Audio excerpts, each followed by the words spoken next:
With spooky season here, let's talk about my favorite horror movies of 2024 so far. So these are my top 5, and they are in some particular order because I needed to put them in some order, right? Now, I don't really like to do rankings and things like that, but I'm gonna do it for you. And these are some movies. Most of them you can check out. I think one of them hasn't found a release date, which is Dead Talent Society. I already gave it away, but the others, I feel like you can watch them just in time for spooky season. So let's get into it. Hit that subscribe button, notification bell if you want more of these videos of my list on Letterboxd. Make sure you give this video a thumbs up and make sure you follow us because we're going to get into horror movies that I just think are some of the best in 2024. And all of that to say that I think 2024, like, I'm not even kidding you, like, I'm being serious, is one of the best horror movie years in like 10 years. That's what I'm gonna say. That's all I'm gonna say. But let's get into it. At number 1 on my list, well, this is not number 1. This is the first one on the list, is Alien Romulus, which is directed by Fede Alvarez. You have Kaylee Spaney, David Johnson, Arsha Renault, Isabella Merced, Spike Fern, Aileen Wu in this very, very exciting movie for me. Like, I really had a blast with this. I saw it in IMAX for the first time I watched it, and I was just completely blown away by it. I really love Fede Alvarez as a director, and I will always support Fede Alvarez because Fede Alvarez has been somebody who has really gotten the, I would say,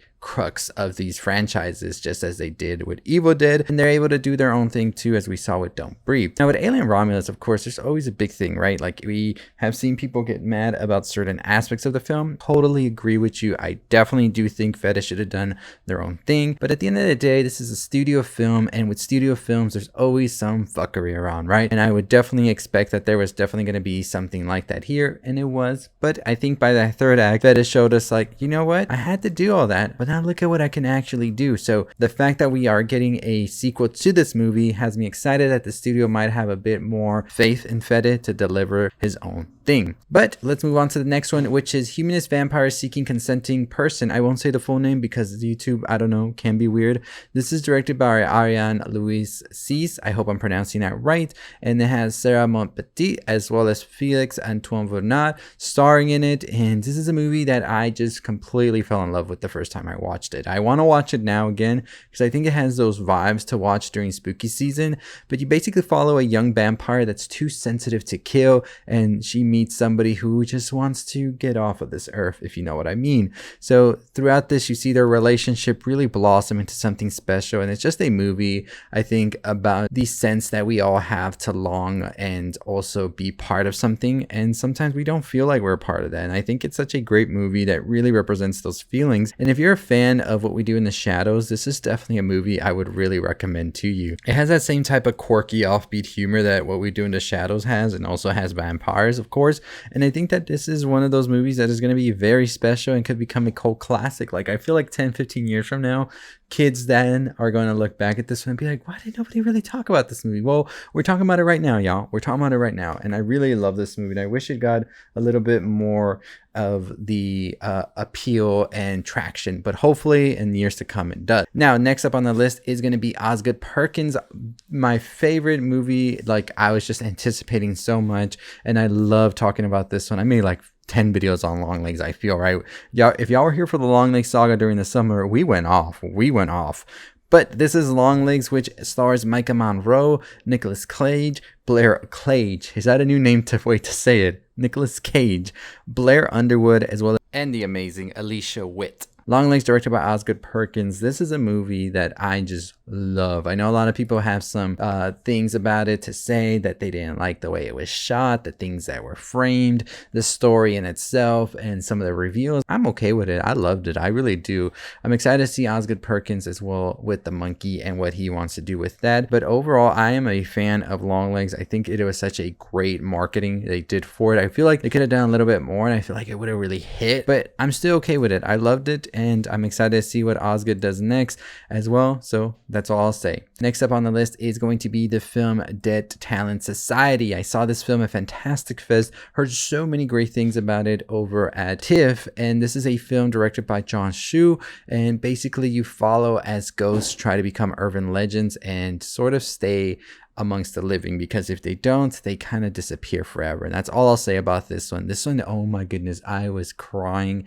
This is such a great film that blends so many genres together, almost like a coming of age horror film as well, and just a very, very impactful movie for me. I really loved it, and I'm excited to see where everybody involved in this project goes next, because I think everybody's so talented and delivers such an amazing performance, honestly.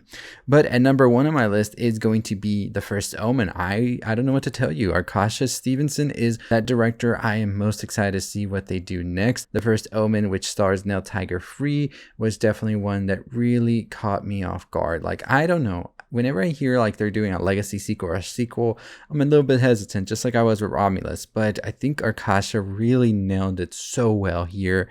There were so many amazing and just insane shots in this that I just keep thinking about still to this day. And Nell Tiger-Free has just been one of those actresses I'm just always glued to whatever they do. After seeing Servant and finishing that whole TV show, I don't think there's anything that Nell cannot do. So definitely excited to see what Nell does next in Arkasha. But yeah, those are my top 5 movies. You can find the list on Letterboxd if you want. You can go follow me over there, and also on our Instagram, where we post some giveaways, because we have a giveaway announcement tomorrow, so stay tuned for that.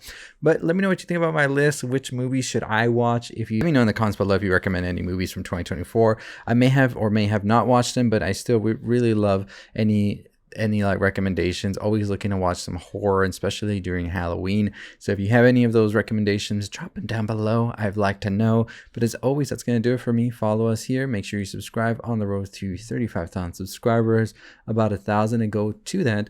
And stay tuned for our giveaway, which will be announced on Instagram on the 31st of Halloween day. Of course, that's what that day is, right?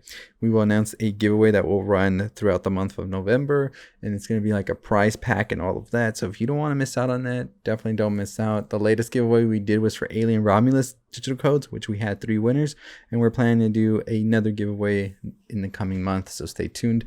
But as always, I'll see all of you next time. Hit the subscribe button, notification bell, 35,000 subscribers. Follow us on TikTok, Instagram, our website, as well as our Letterboxd if you want. Wherever you can find us, we're there. And I'll see all of you next time. Stay safe, stay positive.